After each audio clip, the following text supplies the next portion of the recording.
Hello everyone. Raj civil service online YouTube channel पर आपका स्वागत है। आज हम पढ़ेंगे 27 अक्टूबर 2023 का करेंट अफेयर। 27 अक्टूबर में के दिन 26 अक्टूबर के दिन जितने भी चर्चा में रहने वाली घटनाओं को देखेंगे और एमपी की भी करेंट अफेयर देखेंगे। इसमें जैसे Indian institute of education and science इसकी स्थापना जब देखेंगे तो भारत सरकार के द्वारा 2007 में की गई थी।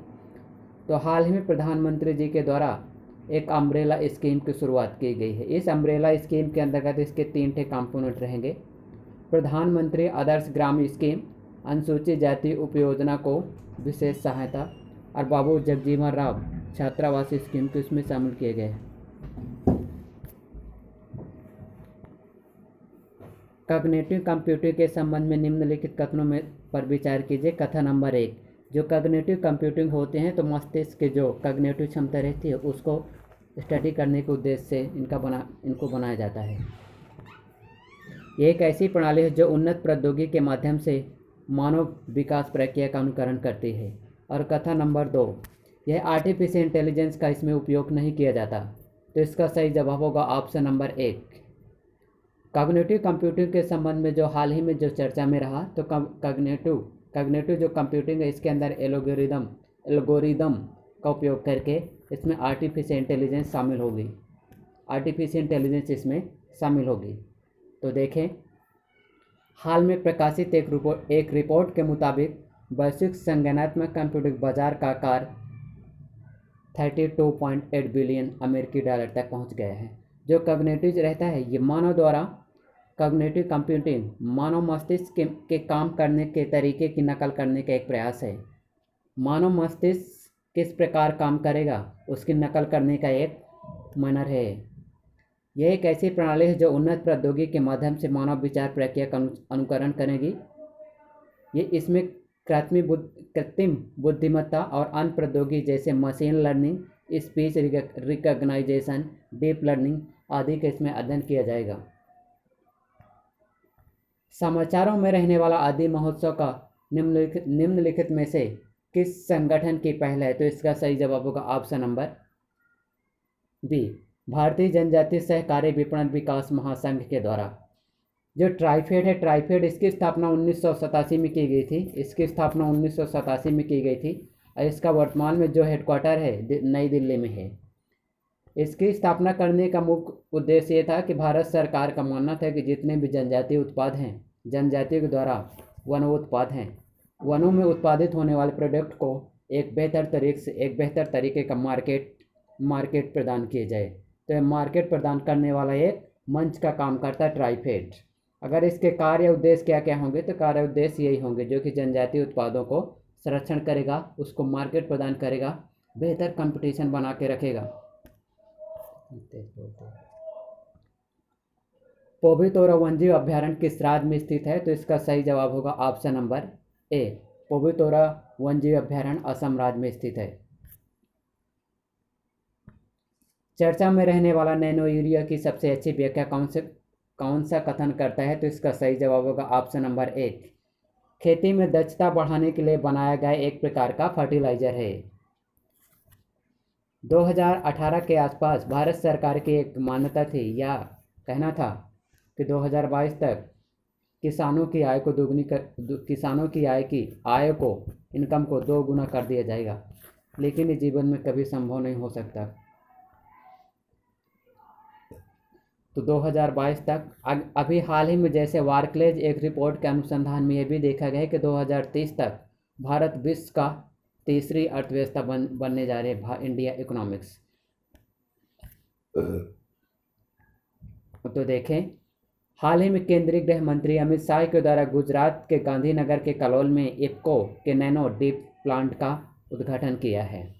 इसी अवसर पर उन्होंने देखा कि नैनो यूरिया किसानों की प्राकृतिक खेती पर स्विच करने का काम करेगी। और जो ही एमपी सरकार रही तो एमपी गवर्नमेंट के द्वारा 2011 में राज्य जैविक कृषि नीति को लागू की गई थी 2011 में। और आगे चल के 2014 में राज्य सरकार के द्वारा राज्य जैविक कृषि परिषद की स्थापना 2014 में कृषि परिषद राज्य जैविक कृषि परिषद की स्थापना 2014 में की जाती है और कैबिनेट का गठन भी 2014 में किया जाता है। आगे देखें, निम्नलिखित में से कौन सा समूह भारतीय वायुसेना में हायरार्की के पद का प्रतिनिधित्व करता है? तो इसका सही जवाब होगा ऑप्शन नंबर एक। ऑप्शन नंबर एक, air chief marshal, air commander, group captain और विंग कमांडर। ये चर्चा में रहने वाला जो ये है, क्या है ये? डेंजरस के जरिए डीएनए एडिटिंग के बारे में जो रहता है, जीबीजीएनओ की सीक्वेंस का अध्ययन करने वाली प्रौद्योगिकी टेक्नोलॉजी को क्या बोलते हैं? डीएनए एडिटिंग कहलाता है।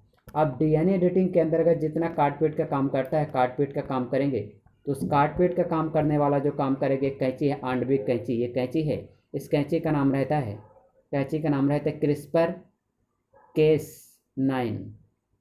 CRISPR case 9।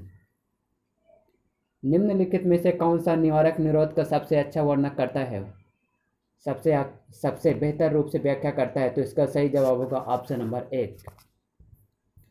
किसी अपराध के संदिग्ध व्यक्ति को मुकदमे से पहले कस्टडी में लेना ही क्या कहलाता है? निवारक निरोध कहलाता है।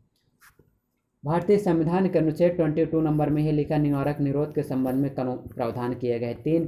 आर्टिकल नंबर 1 से 3 तक एब्यूज रहता है और आर्टिकल नंबर 22 के उपखंड नंबर 4 से लेकर 7 तक पुलिस के अधिकार राइट दिए गए हैं और आर्टिकल नंबर 1 से 3 तक एब्यूज के जो भी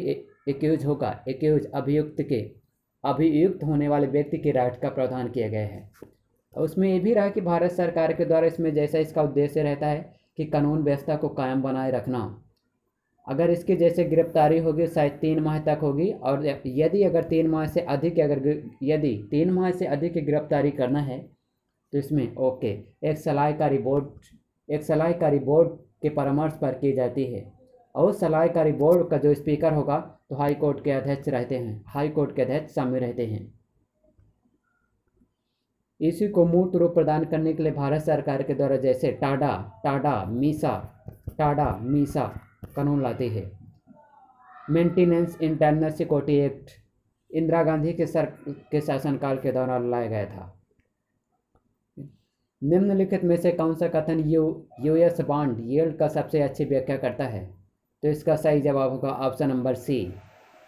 अमेरिकी सरकारी बॉन्ड में निवेश पर प्रतिशत करने वाला एक रिटर्न का काम करता है।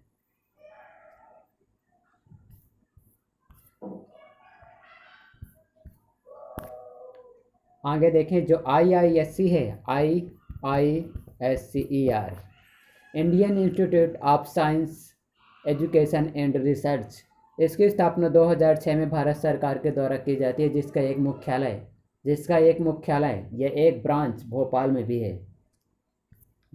भी है।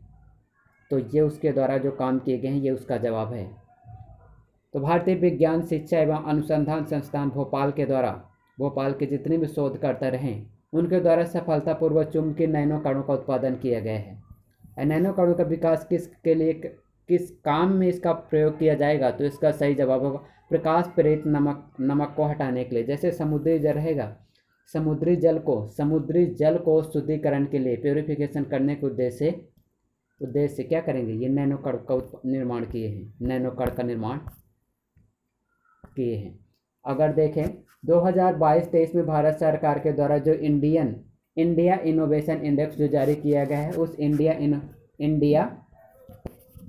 इंडिया इनोवेशन इंडेक्स में एमपी का स्थान है 13 नंबर। कौन सा स्थान है?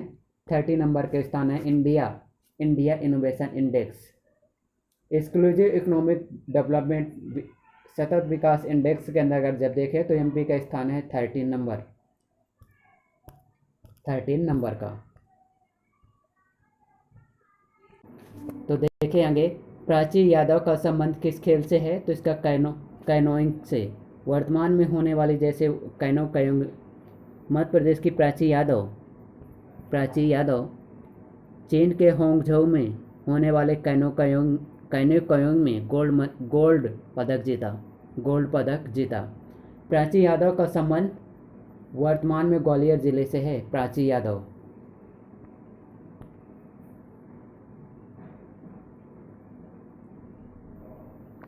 एमपी का पहला 1110 फीट की श्री राम जी की प्रतिमा किस जिले में स्थापित की जा रही है? तो इसका सही जवाब होगा गुना। गुना के जो राम टेकरी है, गुना जिला के राम टेकरी के अंतर्गत 110 फीट की प्रतिमा स्थापित की जाएगी और 2024 तक इसको पूरा होने का टारगेट रखा गया है। अब पूरा हो जाए या नहीं।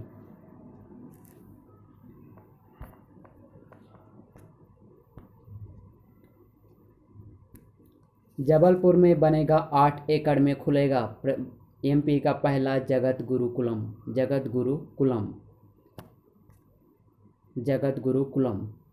जबलपुर के बेलखाड़ू में 30 करोड़ की लागत से स्थापित किया जा रहा है एमपी का पहला जगत गुरुकुलम।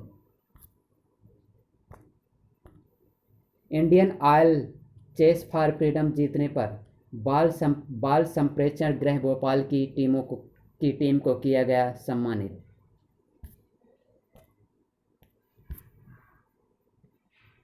आगे देखें। भोपाल शहर के निवासी विमान गुप्ता को मिला चंद्रयान रॉकेट GSLV M3 और इसरो पर जो रोवर है प्रज्ञान का सफलतापूर्वक व कम समय में प्रश्नों का जवाब देने के परिणाम स्वरूप जवाब देने के कारण क्या दिया गया? 2023 का अब्दुल कलाम अवार्ड दिया गया है। कलाम अवार्ड से सम्मानित किया गया है। तो thank you very much for watching of this video. मिलते हैं फिर किसी अगले वीडियो में।